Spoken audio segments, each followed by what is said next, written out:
नमस्कार, आप देख रहे हैं एमपी न्यूज और मैं हूं आपके साथ रौनक सावलानी।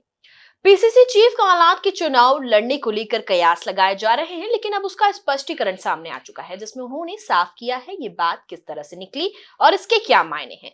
तो अधिक जानकारी के साथ हमारे सहयोगी सुनील हमारे साथ जुड़ चुके हैं। सुनील, पीसीसी चीफ कमलनाथ के चुनाव लड़ने को लेकर अफवाहों का दौर चल रहा था, तो अब इस पर विराम लगता दिख रहा है। क्या कहेंगे सुनील आप? जी, मध्य प्रदेश कांग्रेस के अध्यक्ष कमलनाथ, जिनको लेकर कहा जा रहा था कि आगामी समय में वो विधानसभा चुनाव लड़ेंगे या नहीं। कुछ दिनों पहले सोशल मीडिया पर एक खबर भी वायरल हुई थी, जिसमें कहा गया था कि वो आगामी समय में विधानसभा का चुनाव नहीं लड़ेंगे। तो इसको लेकर उनका स्पष्टीकरण सामने आया है। वो शिवपुरी के पोहरी में संवाददाताओं को संबोधित कर रहे थे या चर्चा कर रहे थे। तो इस दौरान उन्होंने बताया कि ये बात किस तरह से निकली। तो उनसे संवाददाताओं ने सवाल किया था कि वह छिंदवाड़ा से चुनाव लड़ते हैं या सौंसर से। तो इसको लेकर उनकी बात सामने आई कि वो रहने वाले सौंसर के हैं, लेकिन वो छिंदवाड़ा से चुनाव लड़ते हैं और छिंदवाड़ा ही उनकी पहचान है। तो इसको लेकर ये सारी बात स्थानीय स्तर पर जो चुनाव लड़ते हैं, जो कांग्रेस का टिकट देने की बात चल रही है, तो उसको लेकर ये सारी बात निकली थी और इसके मामले में ही सोशल मीडिया पर यह खबर वायरल हुई कि आगामी समय में वो विधानसभा चुनाव नहीं लड़ेंगे। तो इसको लेकर माना जा रहा है कि जो कांग्रेस में जो पिछले दिनों कयास लगाए जा रहे थे, कहा जा रहा था कि आगामी समय में जब विधानसभा चुनाव होंगे और मान लो कि कांग्रेस को अगर बहुमत मिलता है, तो उसमें उसमें मुख्यमंत्री का जो पद है वो कमलनाथ को मिलता है कि नहीं। और इसी बीच उनके चुनाव लड़ने की ये बात आ गई। तो ये कांग्रेस से लेकर सारे सियासी घमासान हुआ, लेकिन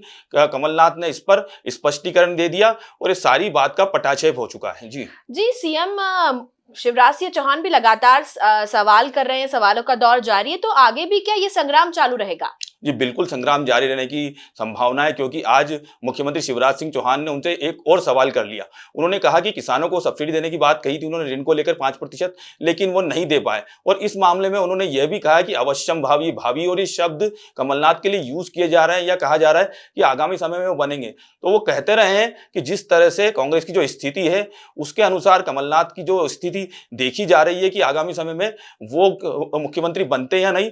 तो शिवराज सिंह चौहान लगातार उन पर आरोप लगाए जा रहे हैं और वचन पत्र का जिक्र करते नजर आए। तो हम इस जगह देख सकते हैं कि मुख्यमंत्री शिवराज सिंह चौहान लगातार कमलनाथ पर आरोप लगा रहे हैं, उनसे वचन के बारे में, वचन पत्र के बारे में पूछते जा रहे हैं। तो ये संग्राम आगामी समय में भी जारी रखने की पूरी संभावना है। जी, तो क्या आगामी समय में ये मान लिया जाए कि सीएम शिवराज सिंह चौहान और कमलनाथ ही विधानसभा चुनाव में आमने सामने होंगे? ये बिल्कुल पूरी संभावना जताई जा रही है। जिस तरह से उन दोनों के बीच ही आरोप प्रत्यारोप का दौर जारी है, बीजेपी में बात करें, जो अन्य नेता हैं वो भी साइड लाइन है एक तरह से, लेकिन और इधर देख रहे हैं कांग्रेस में कमलनाथ फ्रंट लाइन में खेल रहे हैं और देख रहे हैं जिस तरह दोनों ही नेता आमने सामने हैं। तो ये कहा जा सकता है कि आगामी जो विधानसभा चुनाव है, वो एक तरफ शिवराज सिंह चौहान रहेंगे, एक तरफ कमलनाथ रहेंगे।